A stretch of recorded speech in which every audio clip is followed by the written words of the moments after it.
आज का सत्संग बहुत ही लाभकारी है। सभी गुरुमुख ध्यान पूर्वक सुने और लाभ उठाएं। गुरुमुखो, यह जीव संसारी पदार्थों को पाकर अपने आप को बड़भागी समझने लगा है और कहता है कि भगवान की मुझ पर बड़ी दया है, परंतु संत कहते हैं यह उसकी भूल है, क्योंकि जो वस्तुएं भगवान से दूर करने वाली हैं उनको प्राप्त कर लेने से भगवान की दया नहीं है।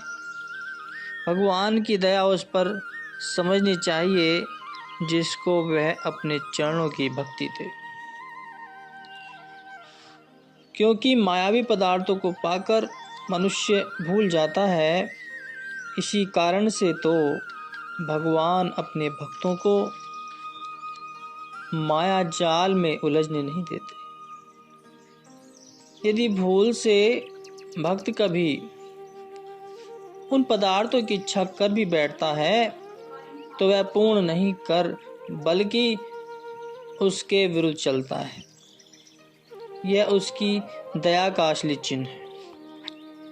एक बार भक्त नामदेव जी द्वारिका के दर्शन को जा रहे थे। चलते चलते थक गए। चित्त में वासना फुरी की यदि इस समय थोड़ी घोड़ा हाथी सवार होकर चलते, क्योंकि पैदल चलते चलते कांटों से पांव छलनी हो गए थे। तब अंतर्यामी भगवान ने उसके चित्त की बात को सुनकर उसी समय एक मुगल का रूप धारण किया और घोड़ी पर सवार होकर उस वन से प्रकट हो गए। उस मुगल को आते देखकर भक्त नामदेव जी के मन में फुरी कि कहीं यह मुगल मुझ पर कोई बेकार न डाल दे। इतने में वह मुगल भगवान रूप निकट आ गए। मालिक की मौज निकट आते ही उनकी घोड़ी प्रसूता हो गई। तब उन्होंने नामदेव जी को डांट कर कहा, अरे इस बछेरी को कंधे पर उठा ले और शीघ्रता से मेरे साथ चल। नामदेव जी ने मारे भय के बछेड़ी कंधों पर उठा ली और आगे आगे चल पड़े। चलते भी जाते हैं और मन में सोचते भी जाते हैं कि भगवान, मैंने तो चढ़ने के लिए घोड़ी मांगी थी, उठाने के लिए तो नहीं मांगी थी। परंतु उस मुगल को देखकर नामदेव जी के मन में कुछ संदेह सा हो गया। चलते हुए मुड़ मुड़ कर पीछे को देखते जाते। हृदय तो पहले ही शुद्ध था और शुद्ध हृदय वाले भक्त से भगवान अपने आप को कब तक गुप्त रख सकते थे।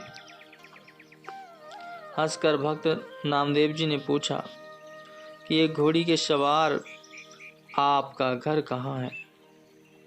तब मुगल रूप भगवान ने कहा, हम द्वारिका नगरी में रहते हैं।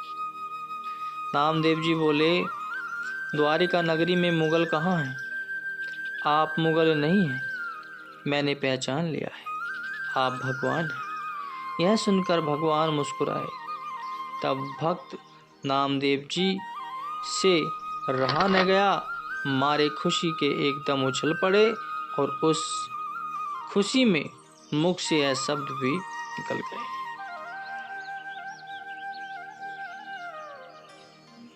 हले यारा खुशी खबरी, बलि बलि जाऊं, हाउ बलि बलि बलि जाऊं। फिर भगवान से भी न रहा गया, अपना असली रूप प्रकट किया और दोनों भुजा पसार कर नामदेव जी को कंठ के साथ लगा लिया।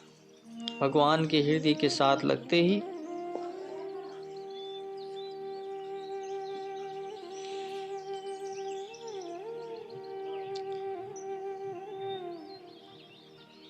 नामदेव जी के संपूर्ण दुख दूर हो गए और फिर ऐसी ही दशा के अंदर भगवान अंतर्ध्यान हो गए। कहा है कि जौन चाल संसार की तोन साध की नाही, दम्भ चाल करनी करे शाद कहो मत ताही।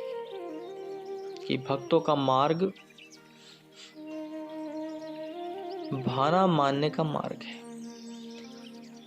उसमें हर प्रकार की नरमी, शक्ति और सुख दुख को सहन करना पड़ता है। जो लोग गुरु की शरण में पहुंचकर उनसे सांसारिक वस्तु की इच्छा रखते हैं, वे भक्ति के मार्ग में अभी अनजान हैं, क्योंकि गुरु और शिष्य का संबंध भक्ति का है। गुरु की शरण में मनुष्य सांसारिक वस्तु की खातिर नहीं जाता,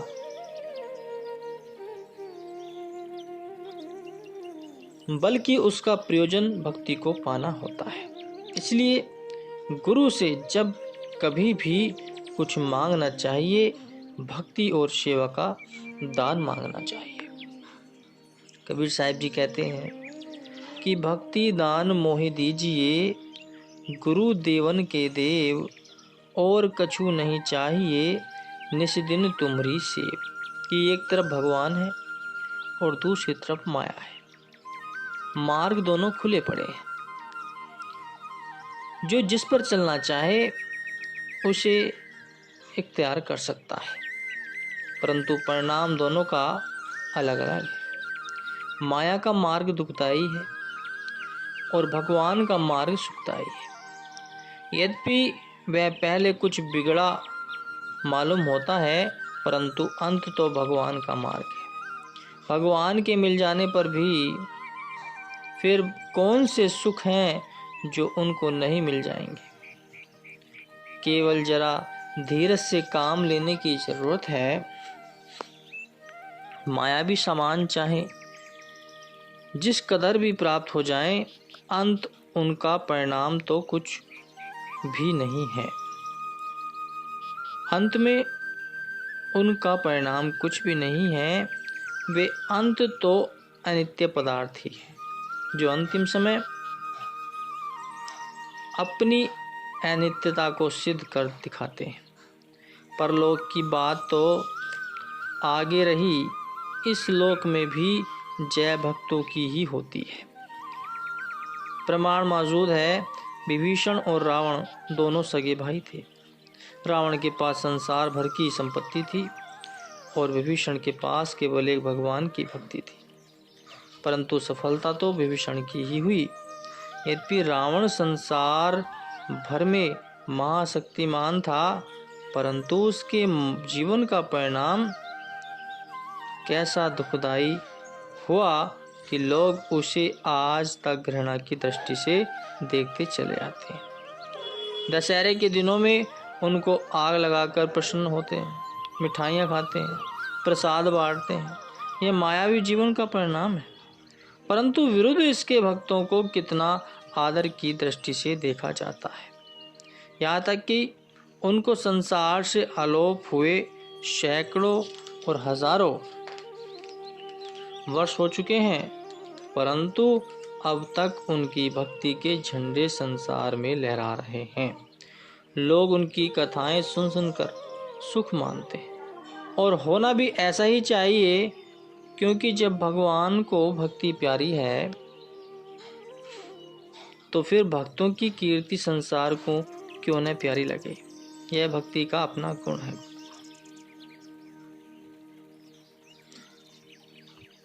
काकभूषणी जी कहते हैं कि हे गुरु जी, भक्ति और माया दोनों भगवान की स्त्रियां हैं। इन दोनों में भगवान को भक्ति अति प्रिय है और माया तो उनकी दासी है, जो नटनी के समान उसके आगे नाचती और तमाशा दिखाती रहती है। भक्ति पर चूंकि भगवान दयालु हैं, इस कारण माया उससे सदा डरती और कांपती रहती है। फिर कहते हैं कि राम भक्ति निरुपम निरुपाधि, बसे जासु और सदा आवाधि।